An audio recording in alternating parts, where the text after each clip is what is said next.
इस प्रकार का नाटक कर रहे हो, आधा घंटे से रोक के रखे हैं, वसूली में लगे रहते हो।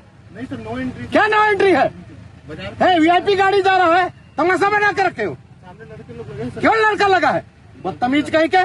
दुख तब होता है जब जो पुलिस अधिकारी ग्राउंड पर डटे हुए हैं, जिस पुलिस अधिकारी को राष्ट्रपति अवार्ड से नवाजा जाता है, जिस पुलिस अधिकारी की चर्चा लगातार उनके बहादुर के लिए की जाती है, उस पुलिस अधिकारी से आप कहते हैं कि भ्रष्टाचार करते हो, वसूली करते हो, ये ठीक नहीं है, निपटवा दूंगा, देख लूँगा। थाना प्रभारी को वसूलीबाज और थाना स्टाफ को वसूलीबाज बोला। मैं चाहता हूं कि वो वसूलीबाजी का प्रमाण दें, अन्यथा पब्लिक के बीच में माफ़ी मांगे। हमारे पुलिस परिवार को आकर क्षमा मांगे। हमारे सभी पुलिस परिवार के साथी लोग यहाँ पर उपस्थित हैं और उनसे यही उम्मीद करती हूँ कि आगे मांगे और आगे ऐसा अभद्र शब्द का प्रयोग न करें। सांसद भोजराज नाग से निवेदन है, अनुरोध है और अल्टीमेटम भी है कि आज पुलिस परिवार की ओर से आपके लिए बाइट आया है, बयान आया है। आने वाले समय में देश भर से आपके लिए इस तरह के बयान आ सकते हैं। नमस्कार, जय जोहार, जय छत्तीसगढ़। कांकेर से कौन है सांसद, अगर ये पूछा जाए तो मुझे लगता है कि छत्तीसगढ़ का बच्चा एक ही जवाब दे देगा, क्योंकि उन्हें मालूम चल गया है सांसद कौन है। अमूमन ऐसा होता है कि कई इलाकों के सांसदों को लोग नहीं जानते हैं, लेकिन भोजराज नाग जो कांकेर से सांसद हैं, इन्हें तो छत्तीसगढ़ के साथ साथ देश का बच्चा भी उनके विवादित और अमर्यादित भाषा के लिए जानने लग गए हैं। जब से चुनाव जीते हैं उसके बाद से सांसद जी की ज़ुबान फिसलती जा रही है, सांसद जी आपा खोते जा रहे हैं। हो सकता है कि देश में भाजपा की सरकार है, प्रदेश में भी भाजपा की सरकार है, तो उन्हें डर नहीं है किसी बात को लेके कि आखिर कार्रवाई होगी तो होगी क्या। संगठन का डंडा चलेगा, संगठन वाले कहेंगे कि भैया थोड़ा दिन मत बोला करो, इतनी सी बात है।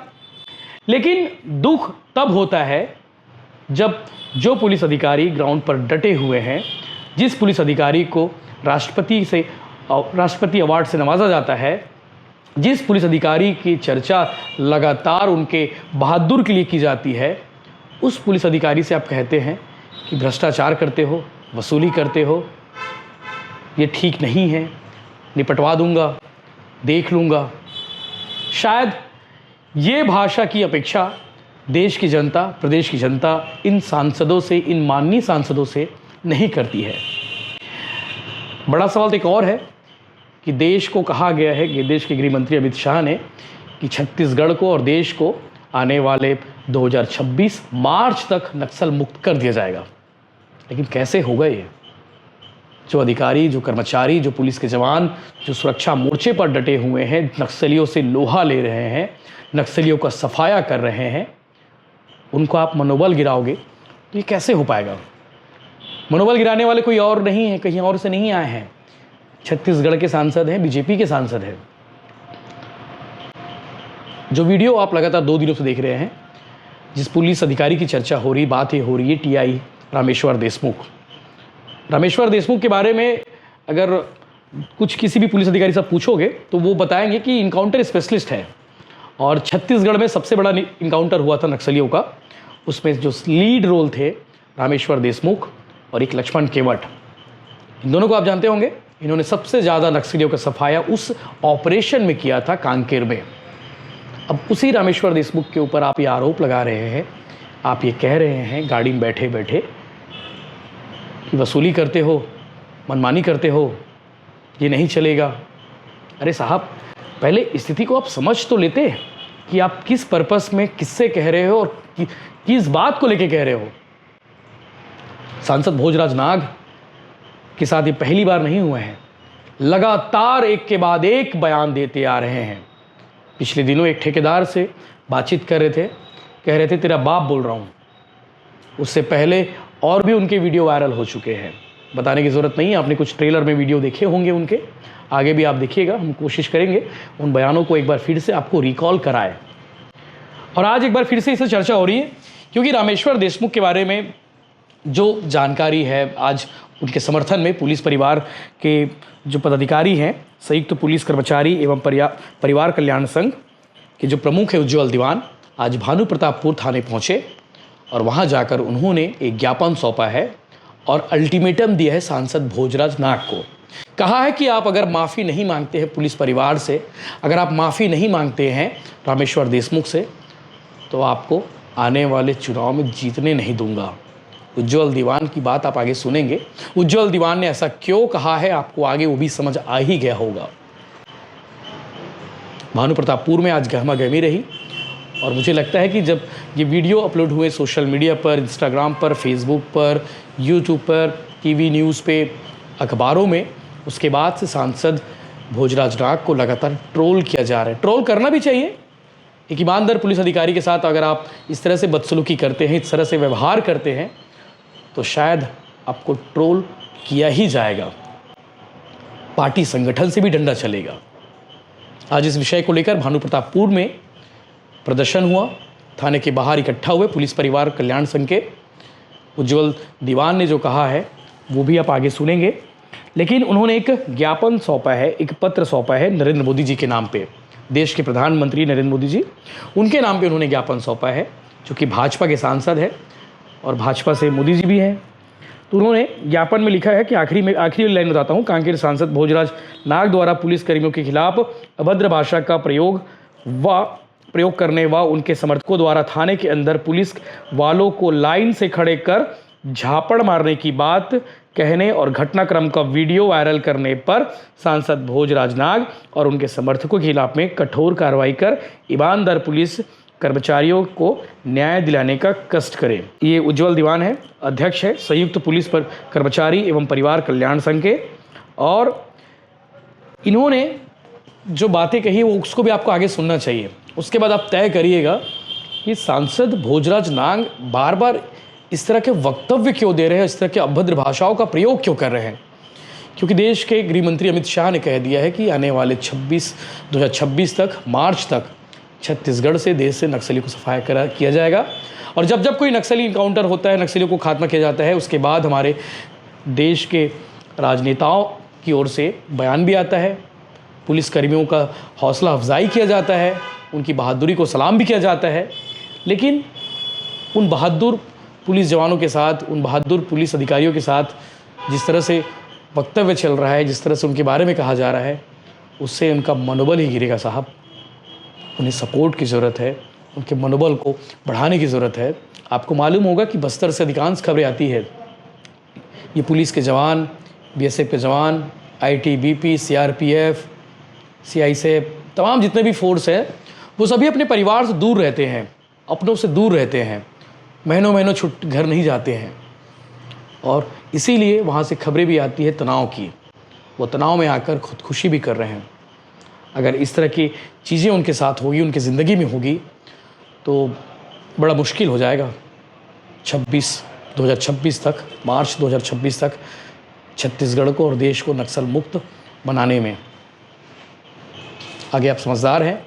सांसद भोजराज नाग से निवेदन है, अनुरोध है और अल्टीमेटम भी है कि आज पुलिस परिवार की ओर से आपके लिए बाइट आया है, बयान आया है। आने वाले समय में देश भर से आपके लिए इस तरह के बयान आ सकते हैं, क्योंकि लोग सोशल मीडिया पर आपके लिए कमेंट कर रहे हैं। तो इस बात का ध्यान रखिए। रामेश्वर देशमुख को आपने जो कहा है वो शायद गलत है। 9 तारीख की रात में जो थाना प्रभारी भानु प्रतापपुर के साथ और थाना स्टाफ भानु प्रतापपुर के साथ में यहाँ कांकेर के जो सांसद हैं श्री भोजराज नाग जी, उन्होंने जो अभद्रता की और अपने आप को वीआईपी बताते हुए उन्होंने थाना प्रभारी को वसूलीबाज और थाना स्टाफ को वसूलीबाज बोला। मैं चाहता हूं कि वो वसूलीबाजी का प्रमाण दें, अन्यथा पब्लिक के बीच में माफ़ी मांगे। आज हम लोग उनके खिलाफ एफआईआर करने के लिए थाना भानु प्रतापपुर में आवेदन देकर आए हैं। और जो ये वीआईपी कल्चर की बात करते हैं, तो मैं उनको बताना चाहूँगा कि माननीय प्रधानमंत्री जी और माननीय केंद्रीय गृह मंत्री जी दोनों ने स्पष्ट कह दिया है कि वीआईपी कल्चर भारत में नहीं चलेगा। तो ये भोजराज नाग जी से मैं जानना चाहूँगा कि वो कौन से वीआईपी बन गए हैं और उनको किसने वीआईपी बना दिया है। सांसद हैं आप, जनप्रतिनिधि हैं, जनता की सेवा करने के लिए बने अपनी स्वेच्छा से, कोई आपको ज़बरदस्ती नहीं बनाया है। इस बात को आप समझ जाइए। दूसरी बात मैं आपको बताना चाहूँगा, आपका वीआईपी कल्चर खत्म हो गया। ये आपका आखिरी चुनाव था, इसके बाद कोई भी चुनाव आप लड़िए, मैं आपको जीतने नहीं दूंगा, गारंटी दे रहा हूँ। मैं उज्जवल दीवान, संयुक्त पुलिस कर्मचारी एवं परिवार कल्याण संघ का अध्यक्ष होने के नाते मैं बोल रहा हूँ, भोजराज नाग जी अब कहीं से भी चुनाव लड़ेंगे, उनको चुनाव नहीं जीतने दूंगा, इसकी गारंटी है। हमारे पुलिस कर्मचारी एवं परिवार कल्याण संघ के सदस्यों के साथ दुर्व्यवहार हुआ है। उनके एक कार्यकर्ता ने या एक उनके समर्थक ने थाना के अंदर ये बोला कि पुलिस वालों को लाइन से खड़े करके झापड़ मारूंगा। इतनी दादागिरी तुम्हारे अंदर कहाँ से आ गई? कौन तुमको इतना पावर दे रहा है कि ये दादागिरी करोगे? स्पष्ट बात है, इसमें मौन स्वीकृति थी सांसद महोदय की, तो इसके लिए सांसद महोदय भी जिम्मेदार हैं, तो उनके ऊपर भी कार्रवाई होगी। एफआईआर के लिए आवेदन दिया गया है हमारे द्वारा और जल्द से जल्द कार्रवाई होनी चाहिए। इसमें नहीं होगा, अगर भोजराज नाग जी माफी नहीं मांगते पब्लिकली, तो संयुक्त पुलिस कर्मचारी एवं परिवार कल्याण संघ मोर्चा खोल देगा चुनाव के बाद, जैसे ही आचार संहिता खत्म होगी। और भोजराज नाग जी को मैं बता देता हूं उनकी जानकारी के लिए कि जिस थाना प्रभारी रामेश्वर जी को उन्होंने बोला है, रामेश्वर देशमुख जी को, कि तुम करते क्या हो, वसूलीबाज हो, तो मैं आपको बताना चाहूँगा राष्ट्रपति पदक से वो सम्मानित हैं, गैलेंट्री मेडल से सम्मानित हैं, वीरता पदक से सम्मानित हैं। भारत सरकार ने उनको कई पदक दिए हैं। 100 से ज़्यादा नक्सली मुठभेड़ में रामेश्वर देशमुख जी सम्मिलित रहे हैं। 60 से ज़्यादा नक्सलियों का खात्मा किया है उन्होंने। और वैसे व्यक्ति के साथ जो सांसद जी ने दुर्व्यवहार किया है, ये अशोभनीय है। ऐसे व्यक्ति को जनप्रतिनिधि बनने का कोई अधिकार नहीं है, उन्हें सांसद पद से त्यागपत्र दे देना चाहिए। और जो भी उनके समर्थक उनके इस गलत कार्रवाई में उनका साथ दिए हैं, सभी के ऊपर हम कार्रवाई चाहते हैं। यदि नहीं होगा तो संयुक्त पुलिस कर्मचारी एवं परिवार कल्याण संघ जैसे ही चुनाव आचार संहिता खत्म होगी उसके बाद तुरंत आंदोलन करेगा और भोजराज नाग जी के खिलाफ मोर्चा खोल दिया जाएगा। भारत जय छत्तीसगढ़। मैं श्रीमती निर्मला कुंभे, मैं सांसद महोदय जी को एक ही शब्द बोलूँगी, हमारे पुलिस परिवार को आकर क्षमा मांगे। हमारे सभी पुलिस परिवार के साथी लोग यहाँ पर उपस्थित हैं और उनसे यही उम्मीद करती हूँ कि आगे मांगे और आगे ऐसा अभद्र शब्द का प्रयोग न करें। सरकार का नाटक कर रहे हो, आधा घंटे से रोक के रखे हैं, वसूली में लगे रहते हो। नहीं सर, नो एंट्री। क्या नो एंट्री है? वीआईपी गाड़ी जा रहा है, तमाशा बना के रखे हो। सामने लड़के लोग लगे हैं सर। क्यों लड़का लगा है? बदतमीज कहीं के, वसूली में लगे रहते हो माइंस गाड़ी और इसमें। 1 घंटे से हम बहस हो रहा है, अभी आ रहा है आराम से। कौन लड़का लगा है? पैसा वसूली में लगे ना माइंस गाड़ी में, क्या नहीं बोलते हो? नो एंट्री लगता है, ऐसी दोनों तरफ नो एंट्री होता है। नहीं सर, उधर से क्या नहीं बोल रहे हो? दिखाई नहीं दे रहा है? 1 घंटे से वीआईपी आदमी को रोकोगे, तुम्हारे खिलाफ तो मैं शिकायत करता हूँ। अभी बहुत बात करा एसपी को, ऊँगते ऊँगते आ रहा है यहाँ पे, ऐसी टीआईगिरी करेगा? नहीं सर, नहीं सर, 1 घंटा हो गया यहाँ पे, तुम्हारा तो बहुत शिकायत है वसूली बाजू रखना चाहिए। अभी एक ठीक है, उस दिन पड़ा था वहाँ पे एक पुलिस वाला जो शिवपुरा के कार्यक्रम के दिन, उसको मैं लेके गया, बाद में सारा ठीक हो गया, ठीक है, पड़ा था।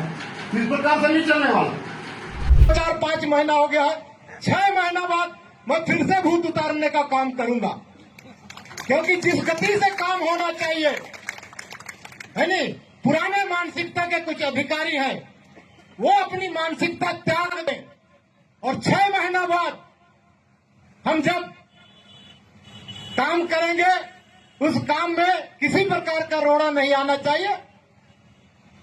और काम करने के लिए हम हैं, सरकार काम करने के लिए हमको वेतन देती है, हमको भी जो डीजल पेट्रोल का खर्चा देती है विधायक सांसद को। चले रहे वो बात करता है, होना बात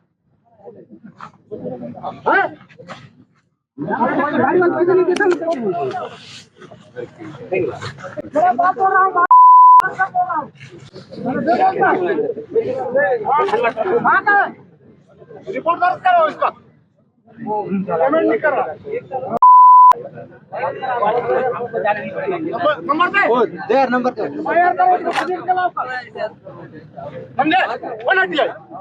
कल उसको थाना में लाना, सांसद को बे बोला है, समझ गए? वो पकड़ के लाना, बहुत चर्बी हो गया। केदार ओए दादा क्या नाम है?